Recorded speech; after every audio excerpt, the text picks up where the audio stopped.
श्री राम।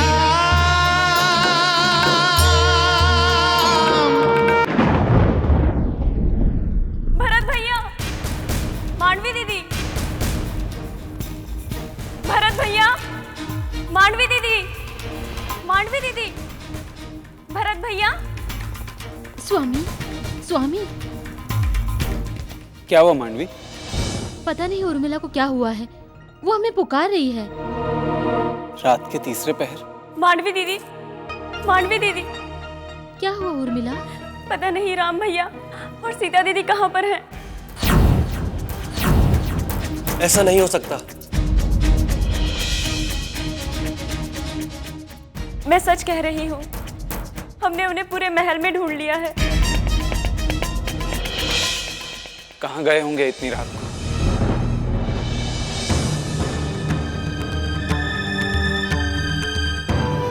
सीते रुक जाओ सीते, मुझे छोड़ के मत जाओ सीते, मुझे छोड़ के मत जाओ।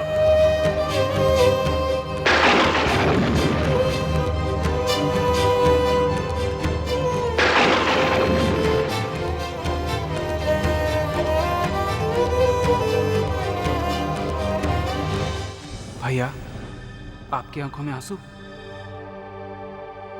तुम सब जाओ।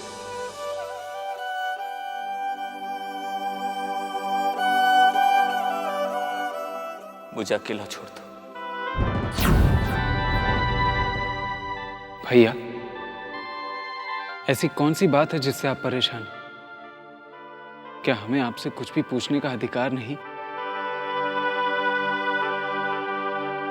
मैं बस इतना ही कहना चाहता हूं कि अयोध्यापति बनकर मैंने बहुत कुछ खो दिया है, बहुत कुछ खो दिया है। मैं आपको साक्षी मानकर वचन देता हूं भैया, जिसने भी आपको कष्ट पहुंचाया है मैं उसे जीवित नहीं छोड़ूंगा। मुझे अपने आप से कष्ट हुआ है शत्रुघ्न, अपने आप से। मैं अपनी प्रजा का विश्वास नहीं जीत सका। प्रजा जो चाहती थी वैसा नहीं कर सका, जिसका परिणाम हुआ कि एक बार फिर सीता को वनवास जाने का निर्णय लेना पड़ा।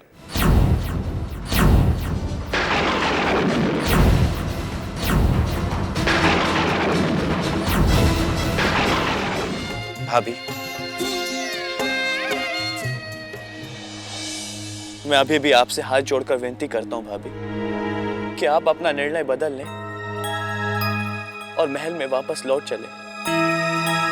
मैं भैया से अब कुछ और कहने का साहस नहीं कर सकता।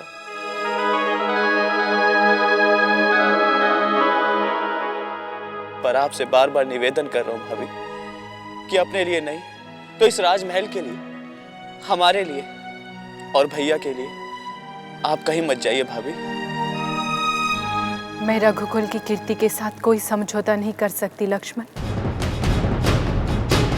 चाहे धरती और आकाश फट पड़े, चाहे समुद्र का जल सूख जाए, किंतु मेरा निर्णय नहीं बदल सकता। इसीलिए मुझे रोकने का प्रयास मत करो लक्ष्मण। भाभी, दीदी, रुक जाओ भाभी। भाभी रुक जाइए। दीदी,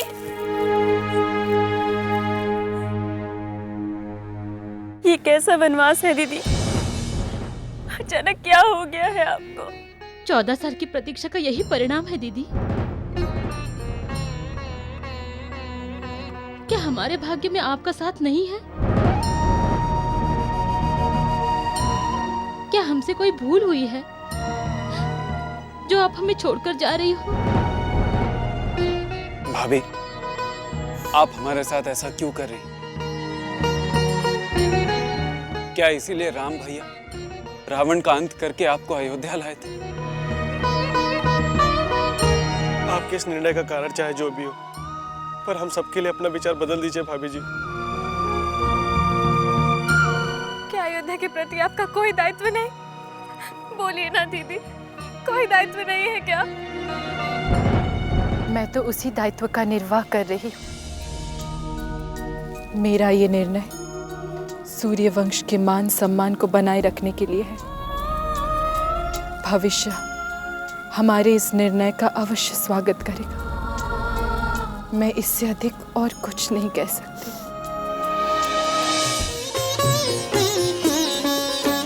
चलो लक्ष्मण। उर्मिला,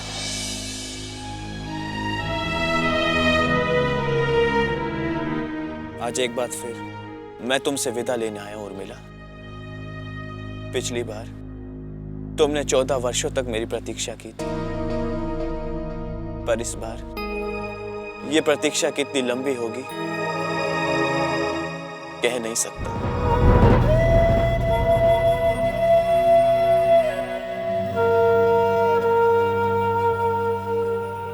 पर जब तक भाभी वापस नहीं आएंगी मैं नहीं आऊंगा।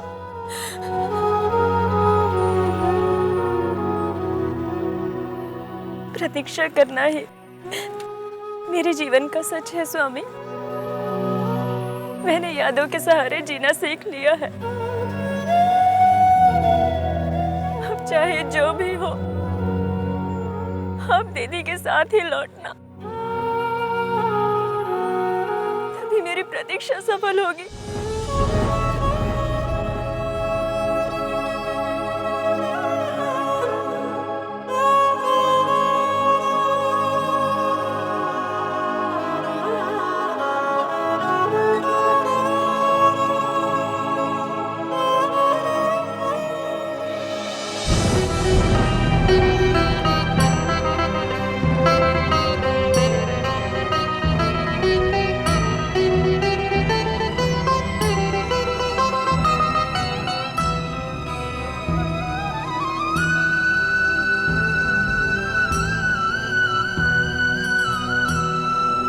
रथ रोको लक्ष्मण, हम अयोध्या की सीमा से बहुत दूर निकल आए हैं।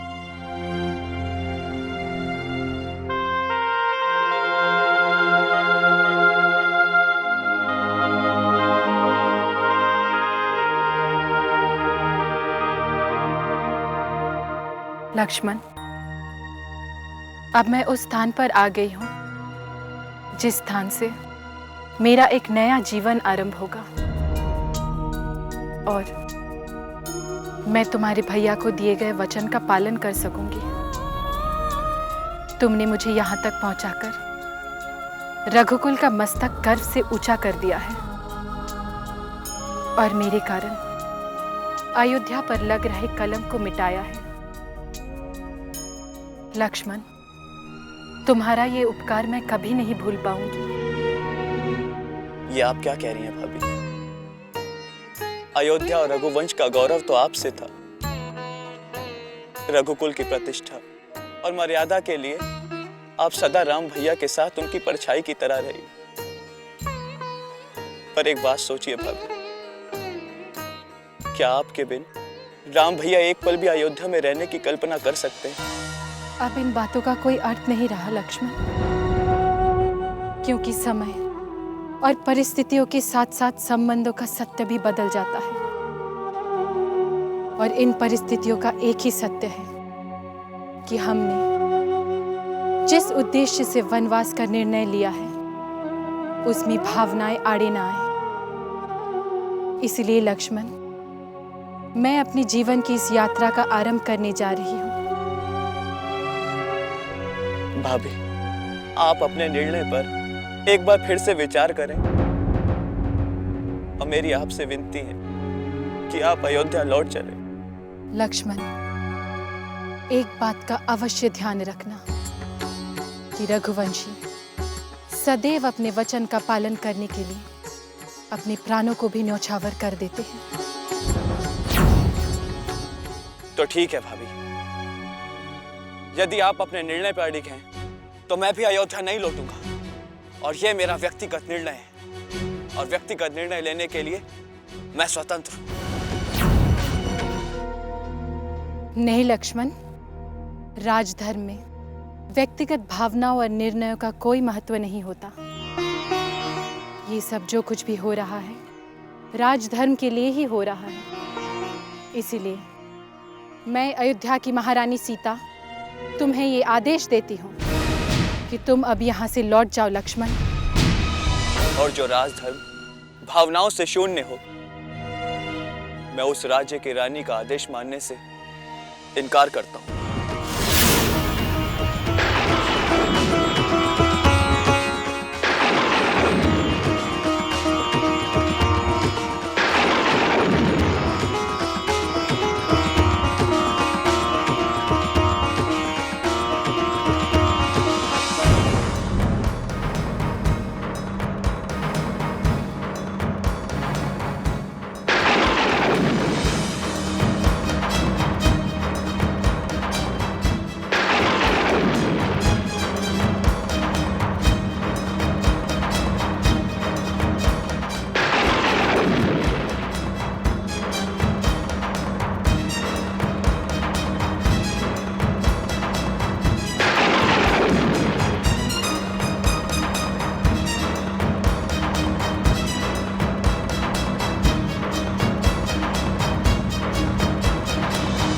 लक्ष्मण, वनवास के समय तुमने रेखा खींचकर मुझे उसे पार करने के लिए मना किया था।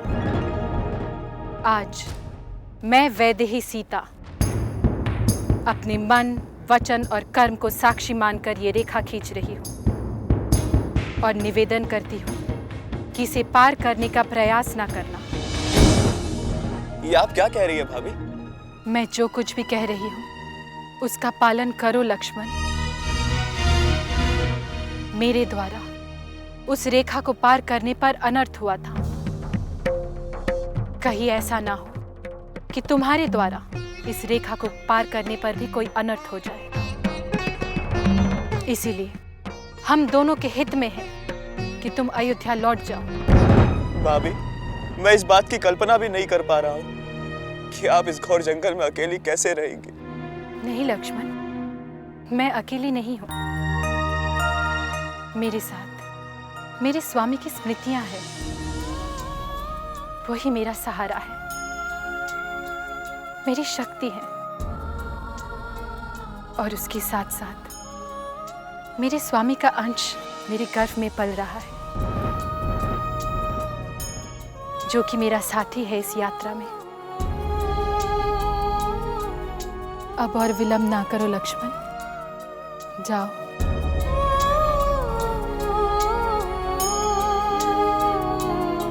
हाँ, एक अंतिम निवेदन है। अपने भैया का जिस तरह जीवन भर ध्यान रखा था, उसी प्रकार छाया की तरह उनके साथ रहकर उनका ध्यान रखना लक्ष्मण।